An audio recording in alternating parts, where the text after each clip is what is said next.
तो स्टार्ट करते हैं। देखो हमारा जो है सामने डिफरेंस है किसके बीच में, प्रेरित निवेश और स्वायत्त निवेश, जिसको हम स्वतंत्र निवेश भी बोलते हैं। क्या बोला मैंने, प्रेरित निवेश जिसको हम क्या, और दूसरा जो है हमारा स्वायत्त निवेश है जिसको हम स्वतंत्र निवेश भी बोलते हैं। यानी हमारा ये हो गया इंड्यूस इन्वेस्टमेंट और ये हो गया हमारा ऑटोनोमस इन्वेस्टमेंट। इसके बीच में डिफरेंस क्या है। डन। तो देखो आपके सामने मैंने 4-4 पॉइंट लिखे हुए हैं। इसके अलावा मैं कर्व भी बनाऊंगा इनका, यानी इसका जो ग्राफ है वो भी बना के आपको दिखाऊंगा। ठीक है, यानी इस वीडियो में हम ग्राफ भी सीखेंगे।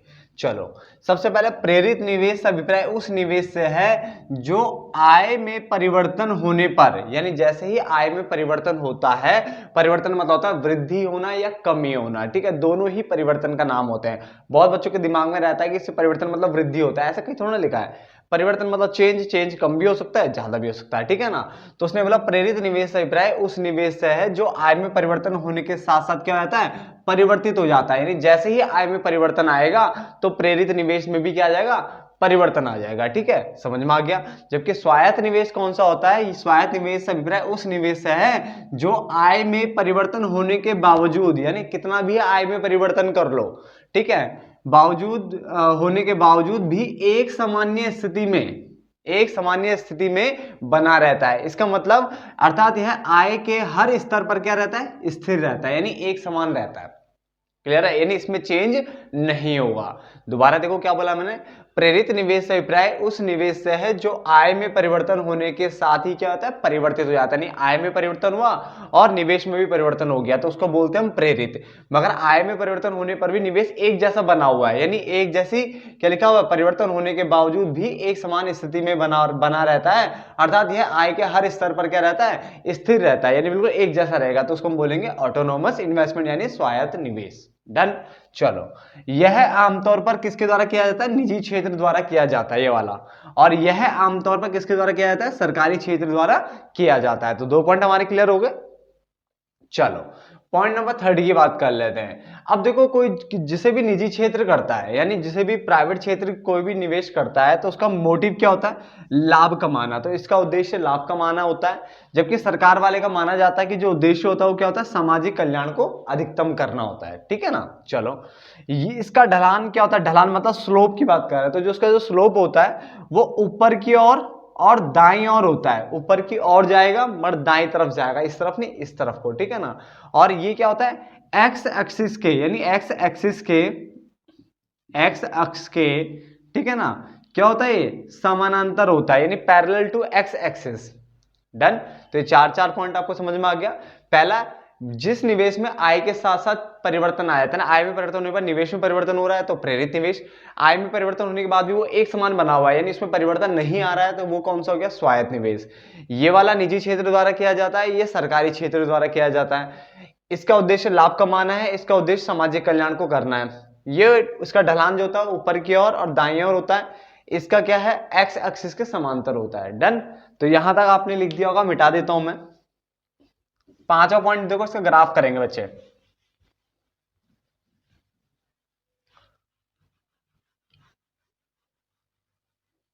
ठीक है, इसको भी मिटा देता हूं।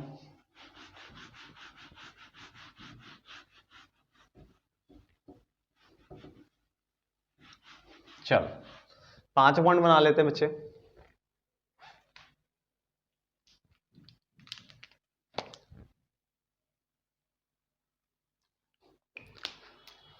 देखो जो इसका ग्राफ बनेगा किस तरह से बनेगा,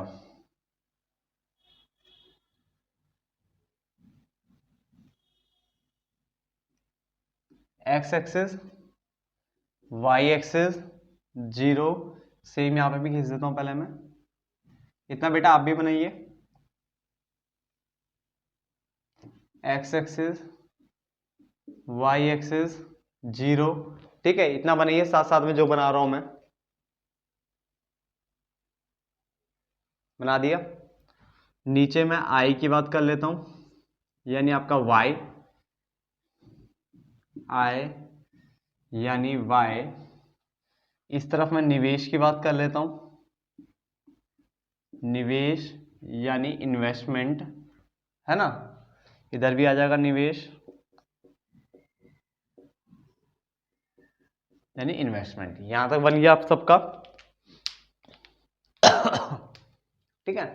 तो ये वाला कौन सा निवेश था बच्चे, ये वो निवेश था जिसमें परिवर्तन ही नहीं आ रहा था, एक जैसा था और ये एक्स एक्सिस के समांतर था। तो बेटा ये इस तरह से बनेगा, बिल्कुल सीधी लाइन, ठीक है, यानी ये एक्स एक्सिस के समांतर बनेगी ये वाली इन्वेस्टमेंट। बिल्कुल से बिल्कुल आसान सी है, बना लीजिए इसे साथ साथ में, ठीक है ना।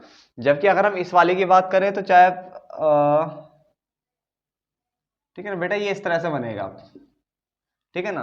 तो चाहे ओरिजिन से निकाल लो या थोड़ा ऊपर से भी निकाल सकते हो, जरूर नहीं ओरिजिन से निकालना है, मूल बिंदु से ऊपर से निकाल सकते हो, तो ये इस तरह से बनेगा, ठीक है ना। तो बहुत आसान सा कर होता है। ये इन्वेस्टमेंट हो गया आपका कौन सा वाला, प्रेरित निवेश, और ये कौन सा हो गया आपका, स्वायत्त निवेश। डन, फटाफट बना लीजिए बच्चे।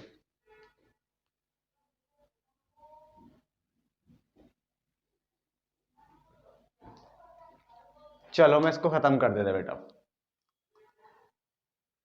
कंप्लीट करते हैं इसे। तो आगे बढ़ते हैं। अभी हमने डिफरेंस खत्म कर लिया, अब ये थ्योरी स्टार्ट थोड़ा और आगे बढ़ते हैं, क्योंकि ये पार्ट के ऊपर डिपेंड करता है कि आपकी थ्योरी कितने पार्ट्स में और जाने वाली है, ठीक है ना। तो इस पार्ट में मैक्सिमम थ्योरी कवर करेंगे विद जो भी हमारे ग्राफ होंगे वो भी हम कंप्लीट करेंगे काफी सारे इसमें, ठीक है ना। दो तो हमने बना लिए, अभी दो चार और जितने भी हो सके बनाता हूं मैं, ठीक है ना। चलो अभी बात करते हैं इंपॉर्टेंट टॉपिक्स में, जो हमारा प्रत्याशित बचत है। जो टीचर जो आजकल पूछते हैं प्रत्याशित बचत क्या होता है या प्रत्याशित निवेश क्या होता है, ठीक है ना। तो देखो इनको पकड़ना बहुत जरूरी है। देखो प्रत्याशित बोलेगा तो ये डेफिनेशंस है, यथार्थ बोलेगा तो ये डेफिनेशंस है, ठीक है ना। तो आपको ये डेफिनेशन बहुत ध्यान से पढ़नी चाहिए, ठीक है। और मेरी बात को प्लीज सुनिए, ठीक है ना, क्योंकि देखो हमने थ्योरी तो जहां तक है स्टार्ट कर दी थी हमने, कब, पिछले वाले पार्ट में ही, पिछले वाले पार्ट के मिड में थ्योरी स्टार्ट हो गई थी, ठीक है, एंड के आसपास, जब मिड के आसपास हमने की थी, और इस वाले पार्ट में हम थ्योरी कर ही रहे हैं। तो पहले प्रत्याशित बचत को अगर हम पढ़े तो बोलते हैं एक्सेंटे सेविंग, इसको कहते हैं एक्सेंटे सेविंग, और ये हमारा एक्सेंटे इन्वेस्टमेंट, ठीक है। तो क्या कह रहा है, इससे अभिप्राय इच्छित बचत से है या नियोजित बचत से है, यानी जो प्लान्ड होता है, ये प्लान्ड सेविंग की बात कर रहा है, ठीक है। नियोजित बचत से है या फिर इच्छित बचत से, जो तुम आप इच्छा कर रहे हो बचत करने की, यानी जो आप बचत करने की सोच रहे हो, ये उसकी बात कर रहा है। यह वह बचत है जो एक वर्ष की अवधि के दौरान लोग अर्थव्यवस्था में करना चाहते हैं, यानी उनकी इच्छा है कि यार वो इतनी बचत करें। क्लियर है। तो प्रत्याशित बचत को इच्छित बचत या नियोजित बचत भी कहते हैं, क्योंकि प्लान के ऊपर बेस है। ये वो बचत है जिसे एक वर्ष की अवधि के दौरान लोग ना अर्थव्यवस्था में करना चाहते हैं, जबकि प्रत्याशित निवेश एक्सेंटे इन्वेस्टमेंट वो निवेश होता है जिसको हम क्या कहते हैं, इच्छित निवेश, यानी इतना निवेश करना चाहते हैं, या नियोजित निवेश, इसको इच्छित निवेश या नियोजित निवेश भी कहते हैं। यह वह निवेश है जो एक वर्ष की अवधि के दौरान, ठीक है, अर्थव्यवस्था में लोग करना चाहते हैं। तो सेम डेफिनेशन है, बस वहां बचत है यहां निवेश है, तो दो डेफिनेशन तो कवर होती है। पहला, प्रत्याशित बचत को इच्छित बचत या नियोजित बचत भी कहते हैं। ये वो बचत है जिसे एक वर्ष की अवधि के दौरान लोग अर्थव्यवस्था में करना चाहते हैं, जबकि प्रत्याशित निवेश को इच्छित निवेश या नियोजित निवेश भी कहते हैं। ये वो निवेश होता है जिसे एक वर्ष की अवधि के दौरान लोग अर्थव्यवस्था में करना चाहते हैं। क्लियर। तो दो डेफिनेशन तो हमने कवर कर लिया बच्चे अच्छे से, सब कुछ क्लियर है। उसके बाद आगे अगर हम बढ़े तो आगे हमारे पास है यथार्थ बचत। यथार्थ बचत जिसको हम कहते हैं एक्स पोस्ट सेविंग, ठीक है ना, या यथार्थ निवेश जिसको हम बोलते हैं एक्स पोस्ट इन्वेस्टमेंट। डन। तो पहले बात करते हैं बचत की। तो यथार्थ बचत से अभिप्राय वास्तविक यानी एक्चुअल की बात कर रहा है या अनियोजित बचत से है। तो वास्तविक बचत या अनियोजित बचत से है। राष्ट्रीय आय लेखांकन मतलब होता है जो हमारी नेशनल इनकम की जो अकाउंटिंग होती है, नेशनल इनकम की जो हमारी अकाउंटिंग होती है के संदर्भ में बचत के इस पहलू को ध्यान में रखा जाता है, नहीं इस चीज का ध्यान रखा जाता है, किसका, यथार्थ बचत का। तो यथार्थ बचत से अभिप्राय वास्तविक या अनियोजित बचत से है। और राष्ट्रीय आय की जब हम अकाउंटिंग करते हैं तो के संदर्भ में क्या लिखा, बचत के इस पहलू का ध्यान रखा जाता है। जबकि यथार्थ निवेश क्या है, इसको क्या बोलेंगे, वास्तविक निवेश या अनियोजित निवेश से है, जो अर्थव्यवस्था में एक वर्ष की अवधि के दौरान होता है, जो अर्थव्यवस्था में एक वर्ष की अवधि के दौरान होता है। ये आप यहां भी लिख सकते हो, कोई दिक्कत नहीं, ऊपर भी लिखा जा सकता है, ठीक है ना।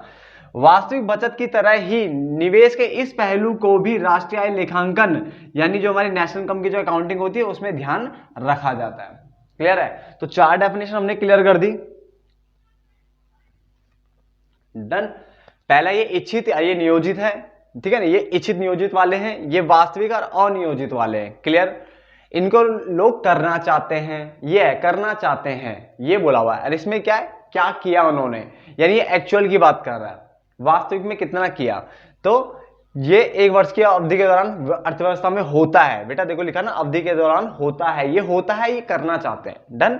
और राष्ट्रीय आय के लेखांकन में इस बचत का ध्यान रखा जाता है और इस निवेश के जो इस पहलू का भी ध्यान रखा जाता है। अब मोस्ट इंपोर्टेंट पॉइंट देखो 1 नंबर का क्या है इसके अंदर, जो निकल के आता है, निखर के भी आता है, निकल के भी आता है, दोनों चीज। संतुलन यानी जीडीपी, राष्ट्रीय आय के संतुलन स्तर पर या संतुलन जीडीपी की अवस्था में हमेशा जब भी संतुलन होगा ना, उस टाइम पे प्रत्याशित बचत प्रत्याशित निवेश के इक्वल होगा। यानी अगर कोई टीचर आपसे पूछता है प्रत्याशित बचत और प्रत्याशित निवेश कब बराबर होते हैं, तो आप बोलोगे संतुलन की अवस्था में, यानी जहां पे हमारा समग्र मांग और समग्र पूर्ति आपस में बराबर होते हैं। सिर्फ एक वही संतुलन की अवस्था है जहां पे आपको प्रत्याशित बचत और प्रत्याशित निवेश बराबर देखने को मिलेंगे, वरना प्रत्याशित वाले कभी बराबर में नहीं होते हैं एक दूसरे के। क्लियर हो गया? जबकि जो आय के प्रत्येक स्तर पर, आपको आय के हर स्तर पर ये दोनों बचत तो हमेशा बराबर दिख जाएगी। कौन सी? यथार्थ बचत और यथार्थ निवेश, यानी ये बचत और जो निवेश है, ठीक है ना, ये आपको हमेशा आय के हर स्तर पर बराबर दिख जाएगी। यहाँ इसमें दिक्कत नहीं है यथार्थ वालों में, बट जो प्रत्याशित वाले हैं ये कभी बराबर नहीं होते, बस ये एक ही जगह पे बराबर होते हैं। जब क्या होता है, संतुलन जीडीपी की अवस्था होती है, तब ये दोनों बराबर आपस में होते हैं। और ये वाले ये तो हमेशा बराबर होते हैं। चलो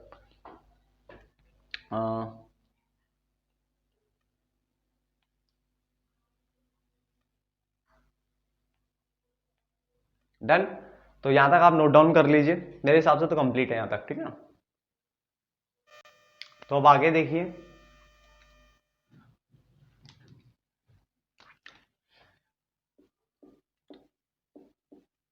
समग्र मांग का जो वक्र बनता है कैसे बनता है, ठीक है ना, यानी एग्रीगेट डिमांड का जो वक्र बनेगा बच्चे वो कैसे बनेगा। तो आप इस तरह से खींचिए साथ साथ में,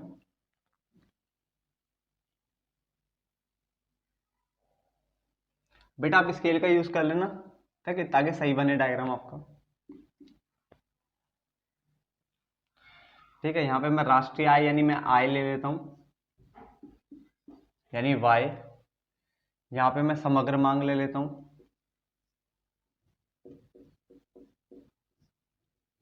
एटी। पहले इतना बना लीजिए, मैं देखता हूं कवर सही हो रहा है। ठीक है, साथ साथ में बना लीजिए इतना।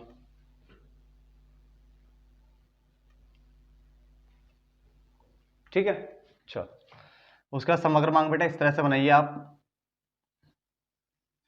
ठीक है, ये आपका एडी कर्व होगा, जिसका मतलब क्या होगा, सी प्लस आई। क्या होगा बेटा, सी प्लस आई होगा। डन। तो इस तरह से एडी कर्व इस तरह से बनेगा आपका। क्लियर है? मैंने यहां से बनाया है क्योंकि यहां से इन्वेस्टमेंट इस तरह से जाने वाली है। ठीक है, तो अभी बात की बात है, पहले आप खाली एडी कर्व बनाइए। एडी कर्व इस तरह से बनता है। डन। चलो उसके बाद समग्र मांग वक्र का समग्र पूर्ति बना लेते हैं।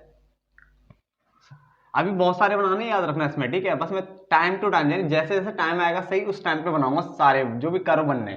अभी मैंने 2-3 कर्व आपको बनाने इस टाइम पे बना के दिखाने हैं, उसके बाद थोड़े थोड़े आगे भी बनाऊंगा, ठीक है ना। अभी देखते कितने बनते हैं। समग्र पूर्ति, ठीक है ना, इसका वक्र बना लेते हैं। बेटा समग्र पूर्ति देखो कैसे बनता है,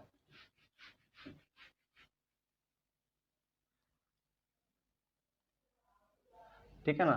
तो मैं यहां समग्र पूर्ति कर लेता हूं,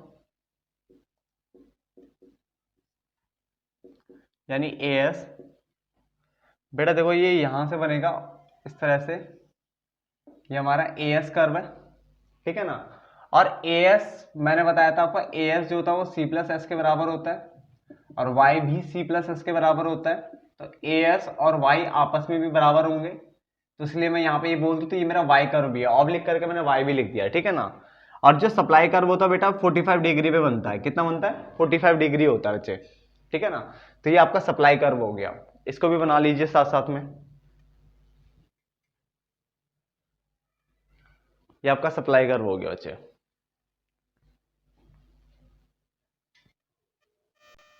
अब देखो आगे देखिए, मैंने आपको क्या बताया था लास्ट, जो मैंने अभी तक इतने सारे क्वेश्चन भी आपको कराए हैं, वहां पे मैंने बताया था संतुलित आय क्या होती है। उससे अभिप्राय आय के उस स्तर से है जहां पे समग्र मांग यानी जो आपका एग्रीगेट डिमांड है वो समग्र पूर्ति यानी आपका एग्रीगेट सप्लाई एएस। तो समग्र मांग और समग्र पूर्ति दोनों क्या होते हैं, बराबर होते हैं। तो संतुलन की अवस्था मैंने पहले भी पढ़ाई थी आपको कि संतुलित आय से अभिप्राय आय के उस स्तर से है जहां पर समग्र मांग और समग्र पूर्ति आपस में बराबर होते हैं। क्लियर है। और मैंने वहां पर बताया था एडी बराबर एएस, फिर एडी को मैंने सी प्लस आई लिखा था, एएस को मैंने सी प्लस एस लिखा था। मैंने कहा था दोनों पक्षों की तुलना करने पर सी से सी हट जाता है तो आई बराबर एस भी आ जाता है। क्लियर है ना। अब देखो इसको किस तरह से हम बनाएंगे। देखो सबसे पहले ये हमारा एग्रीगेट डिमांड कर्व हो गया यानी एडी, जिसमें हम किसकी बात कर रहे हैं, सी प्लस आई की बात कर रहे हैं, है ना। और यहां से हमारा जो गया, ठीक है ना, मान लो हमारा ये कौन सा कर्व गया, एएस कर्व, जिसको आप वाई कर्व भी बोलते हो, है ना। अब जहां पे इन्होंने एक दूसरे को कट किया, बेटा ध्यान से देखना, ये 45 डिग्री का एंगल पे बनता है ना। जहां पे एक दूसरे को कट करते हैं ना बेटा, वहीं पे क्या होता है, संतुलन की अवस्था होती है, इसको हम ई बोलते हैं, इक्विलिब्रियम। ठीक है ना। ये संतुलन की अवस्था जहां पे इन्होंने कट किया एक दूसरे को, तो उसको मैं ऐसे डॉट डॉट करके नीचे मिला लेता हूं ये। तो ये ई जो हो गया ना बच्चे, स्केल से मिलाना बिल्कुल, ठीक है ना। तो ये आपका कौन सा होता है, ये संतुलन की अवस्था बच्चे। तो आप इसे बना लीजिए पहले।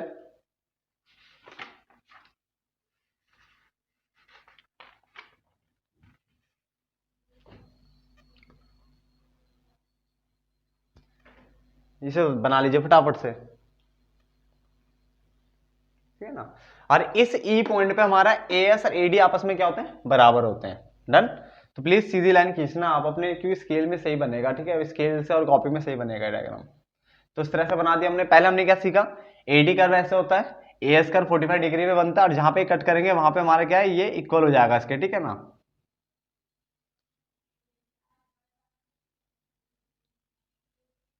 डन। तो उसको सीधा इस तरह से मिला लेना। तो ये आपका संतुलन की अवस्था वाला डायग्राम होता है जहां पे एडी एएस आपस में क्या होते हैं, इक्वल होते हैं। साथ ही साथ अब देखो क्या है, बचत और निवेश भी आपस में बराबर होते हैं, तो उसके पॉइंट ऑफ व्यू से भी डायग्राम देख लेते हैं एक बार, ठीक है ना। तो ये बना लीजिए पहले।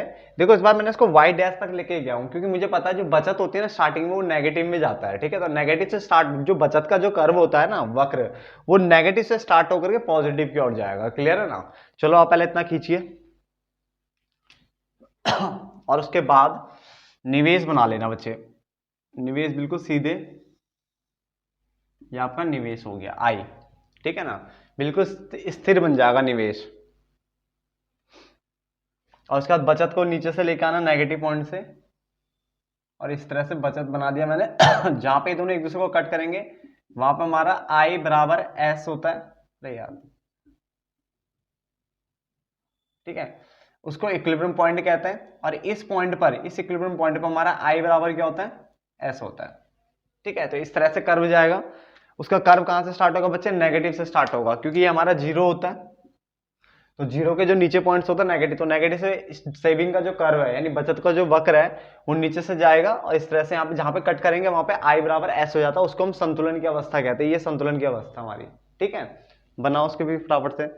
और उसको मिलाना तो मिला भी सकते हो आप, जैसा पिछली बार मिलाया था डॉट डॉट करके, ठीक है ना। तो उसको थोड़ा सा मैं और उधर लिख देता हूँ,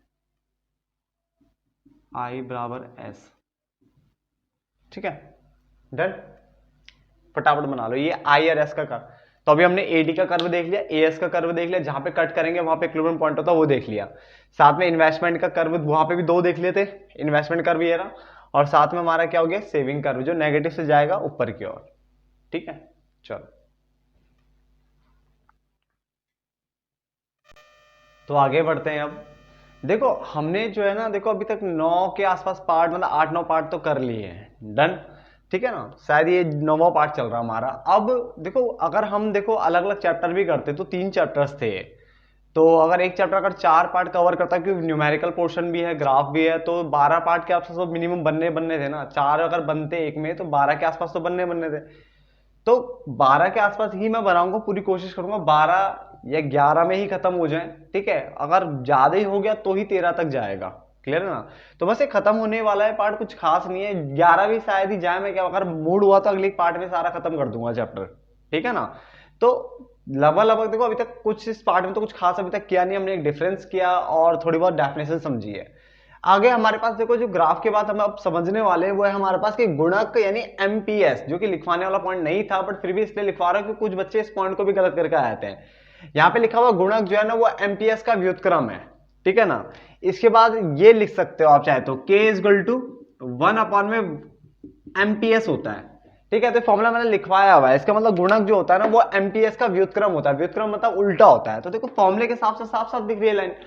साथ ही साथ एमपीएस जितना अधिक होगा यानी जो डिनोमिनेटर यानी जो आपका बेस है जितना ज्यादा अधिक होगा के का वैल्यू उतना ही क्या आएगा, कम आएगा। और जितना ये कम होगा उतना के की वैल्यू क्या होती है, ज्यादा आती है। पुट करके देख सकते हो, जैसे कि मान के चलो मैं एमपीएस की वैल्यू रख देता हूं 0.8 रख 0. क्या रखो 85 रख देता हूं, चलो 0.5 है ना। तो 0.5 रखता हूं तो देखो कितना आएगा आंसर, 5 2 10, 2 आया।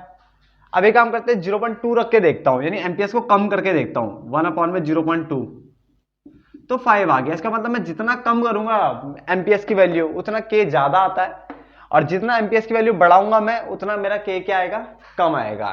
तो वही लिखा हुआ है जितना एमपीएस अधिक होगा तो गुणक उतना ही कम होगा, और जितना एमपीएस कम होगा उतना गुणक अधिक होगा, ठीक है, क्योंकि एक दूसरे का व्युत्क्रम होते हैं। क्लियर हो गया पहला पॉइंट। चलो अब अगले जो दो डेफिनेशन है ये आपके लिए काफी अच्छी है, जिससे आप क्या है अपने मतलब जो भी अपने दोस्तों से पूछ सकते हो इन डेफिनेशंस को, ठीक है। ये काफी अच्छी डेफिनेशन है, बुक की है, बाहर से कुछ नहीं, टेंशन मत लो। तो गुणक की अनुकूल प्रक्रिया और गुणक की प्रतिकूल प्रक्रिया, फॉरवर्ड एक्शन और बैकवर्ड एक्शन को समझते हैं। तो उसने बोला गुणक की प्रक्रिया अनुकूल तब होती है जब निवेश में होने वाली वृद्धि, यानी जब आप आय में क्या करते हो, आय मतलब इन्वेस्टमेंट है ना, तो जब आप निवेश में वृद्धि करते हो और उस वृद्धि के कारण आय में कई गुना अधिक वृद्धि हो जाती है, आय में कई गुना अधिक वृद्धि हो जाती है, तो उसको कहते हैं गुणक की अनुकूल प्रक्रिया, ठीक है, फॉरवर्ड एक्शन। यानी निवेश में वृद्धि करने पर आय में कई गुना अधिक वृद्धि हो रही है तो अनुकूल है, बट अगर निवेश में कमी कर रहे हैं और उससे आय में कई गुना अधिक कमी हो रही है तो उसको बोलेंगे हम प्रतिकूल। तो इसमें निवेश में वृद्धि करोगे तो आय में कई गुना अधिक वृद्धि हो रही है, तो ये हो गया। और इसमें निवेश में कमी करोगे तो क्या नाम है, आय में कई गुना क्या होती है, अधिक कमी हो जाती है, तो उसको हम क्या कहते हैं, प्रतिकूल, ठीक है। आप बोलोगे ऐसा कैसे किया है फॉर्मूला बेटा देखो आपने फॉर्मूला पढ़ा था डेल्टा वाई अपॉन में डेल्टा आई। अब मान के चलो के की वैल्यू 4 है ना, ये डेल्टा वाई हो गया। अब इन्वेस्टमेंट मान के जो पहले इन्वेस्टमेंट तो चेंज इन इन्वेस्टमेंट दिखा ना, निवेश में परिवर्तन, मान लो पहले 4000 था और अब मैं इसको 4 की जगह 10,000 कर देता हूं, ठीक है। यानी पहले निवेश परिवर्तन की जगह छोड़ देते हैं, काम करते हैं। पहले निवेश था हमारा 4000 सिर्फ निवेश, और अब वो 4 से कितना हो गया 10 तो इसका मतलब निवेश में कई गुना अधिक वृद्धि हो गई, कितने से हो गई 6000 से। तो निवेश में 6000 की वृद्धि हुई है। अब इस 6000 को मैं यहां रखूंगा तो 6 चौक 24, तो 24,000 की वृद्धि दिखेगी आय में। तो निवेश में वृद्धि होने पर आय में कई गुना अधिक वृद्धि हो रही है, तो उसको बोलते हैं अनुकूल वाला। बट अगर मान के चलो पहले ये था 14,000 और अब ये 10,000 हो गया, इसका मतलब निवेश में क्या आ गई, कमी आ गई है। कितने से कमी आ गई है, 4,000 से कमी आई है। तो निवेश में सिर्फ 4,000 से कमी आई है, बट अगर मैं 4 यहां पुट करता हूं तो आय में कितने से कमी आ रही है, 16,000 से कमी आएगी, क्योंकि 4 चौक 16 हो जाएगा। तो निवेश में कमी होने पर आय में कई गुना अधिक कमी हो जाती है, तो उसको कहते हैं प्रतिकूल, ठीक है। चलो देखो पूरी कोशिश है आपको, ठीक है, बार बार रिपीट कर करके मैं आपको समझाता रहता हूं ताकि यहीं पे आप याद करो चीजों को, ठीक है। और ये मेरा कॉन्सेप्ट है, मैं आपको यहीं पे याद कर रहा हूं सारा। आगे आते हैं मेन टॉपिक पे, पूर्ण रोजगार। पूर्ण रोजगार वो स्थिति होती है जहां पे समग्र मांग और समग्र पूर्ति आपस में बराबर होते हैं। बच्चे क्या होते हैं, समग्र मांग और समग्र पूर्ति जहां पे बराबर होते हैं बेटा, उसी स्थिति को पूर्ण रोजगार की स्थिति भी बोलते हैं। तो सुनो यहाँ पे क्या बोला, सुनना जरा। पूर्ण रोजगार एक ऐसी स्थिति होती है जिसमें उन सभी लोगों को रोजगार मिल जाता है, यानी उन सभी लोगों को रोजगार मिल जाएगा जो मजदूरी की प्रचलित दर पर, प्रचलित दर मतलब जो अभी दर चल रही है उस दर पर काम करने के इच्छुक भी हैं और योग्य भी हैं। तो मान लो बहुत सारे लोग हैं जो कि काम करना चाहते हैं और काम करने के योग्य भी है, वो willing and able to work, ठीक है ना। तो उसने बोला इच्छुक भी है और योग्य भी है, तो उनको प्रचलित मजदूरी दर पर क्या है, काम मिल जाता है, उसको कहते हैं पूर्ण रोजगार। क्लियर हो गया। तो पूर्ण रोजगार की स्थिति ऐसी स्थिति है जिनमें उन सभी लोगों को, जिसमें उन सभी लोगों को रोजगार मिल जाता है जो मजदूरी की प्रचलित दर पर काम करने के इच्छुक हैं तथा योग्य है। पूर्ण रोजगार संतुलन क्या होता है, पूर्ण रोजगार संतुलन से अभिप्राय, या आप इसी में भी लिख सकते हो कि पूर्ण रोजगार में संतुलन उस स्थिति में पाया जाता है जब श्रम बल के पूर्ण उपयोग के साथ, यानी जब आप श्रम बल का मतलब पूरे लोगों का यूज कर रहे हो, उनको काम दे रहे हो, तो श्रम बल के पूर्ण उपयोग के साथ आपका एडी बराबर एएस, यानी एएस बराबर एडी, या फिर आप बोल सकते हो एस बराबर आई, यानी बचत बराबर निवेश हो जाता है। तो ये वो स्थिति होती है फुल एम्प्लॉयमेंट वाली, पूर्ण रोजगार की स्थिति वो स्थिति होती है जहां पे आपको क्या होता है, समग्र पूर्ति समग्र मांग के बराबर या बचत निवेश के बराबर हो जाती है। तो आप ऐसे लिखोगे, पूर्ण रोजगार संतुलन से अभिप्राय अर्थव्यवस्था की उस स्थिति से है जब श्रम बल के पूर्ण उपयोग, यानी आपने श्रम बल का पूरा उपयोग कर लिया और उसके कारण आपका एस बराबर एडी या एस बराबर आई हो जाता है, तो उसको हम क्या बोल दिया हमने, अथवा एस बराबर आई हो जाता है तो उसको हम बोलते हैं पूर्ण रोजगार संतुलन की अवस्था में आ चुका है, यानी पूर्ण रोजगार की स्थिति है इकोनॉमी में। क्लियर हो गया, यहां तक नोट डाउन करो। अब हम पढ़ने वाले हैं बेरोजगारी के प्रकार, जो मैंने ऑलरेडी वहां भी पढ़ाए थे। कहां पे, इंडियन इको में, इंडियन इको में मैंने बेरोजगारी के प्रकार पढ़ाए थे, पर वहां मैंने बहुत सारे पढ़ाए थे। यहाँ जो कंटेंट जो कोर्स के हिसाब से हम वही पढ़ेंगे, 4 है शायद, तो 4 पढ़ने वाले बस यहाँ पे हम। डन, चलो तो अब आगे बढ़ते हैं। देखो हमारे पास है बेरोजगारी के प्रकार, हमने इंडियन इकोनॉमी बहुत सारे करे थे ना, बट यहाँ पे मैं 4 पढ़ाने वाला हूँ और सारे के सारे इंपॉर्टेंट है, चारों के चारों, ठीक है ना। तो पढ़ लेते हैं। सबसे पहले आती है ऐच्छिक बेरोजगारी। ऐच्छिक बेरोजगारी क्या होती है, इससे अभिप्राय उस स्थिति से है जिसमें मजदूरी की प्रचलित दर पर, यानी जो वर्तमान मजदूरी दर है, या ये बोलो प्रचलित मजदूरी दर है, यानी जो अभी चल रही है दर, 700 रुपए रेट चल रहा है, 800 चल रहा है, जो भी मजदूरी दर चल रहा है एक दिन का, ठीक है ना। तो जिसमें मजदूरी की प्रचलित दर बोलो या प्रचलित मजदूरी दर बोलो, उस पर श्रमिक रोजगार उपलब्ध होने पर भी, यानी रोजगार तो उपलब्ध है मगर वो काम करने के लिए तैयार नहीं होता। बात को समझो, पहला वाला कौन सा है, ऐच्छिक बेरोजगारी, मतलब जिसमें श्रमिक अपनी इच्छा से बेरोजगार है।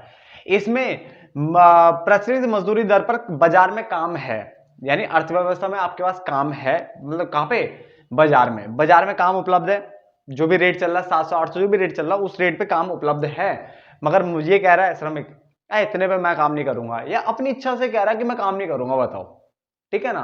तो इसका मतलब वो क्या हो गया, बेरोजगार हो गया। बट कौन सी बेरोजगारी, ऐच्छिक, यानी अपनी इच्छा से बेरोजगार है वो।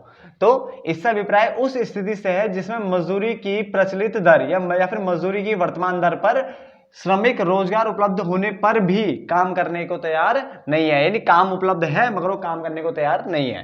बट अनैच्छिक बेरोजगारी कौन सी हुई, अनैच्छिक बेरोजगारी उस स्थिति से है, इसका अभिप्राय उस स्थिति से है जब लोग प्रचलित मजदूरी दर पर काम करने के लिए तैयार हैं, इसका मतलब काम करने के लिए तैयार तो है मगर परंतु उन्हें काम ही नहीं मिल रहा।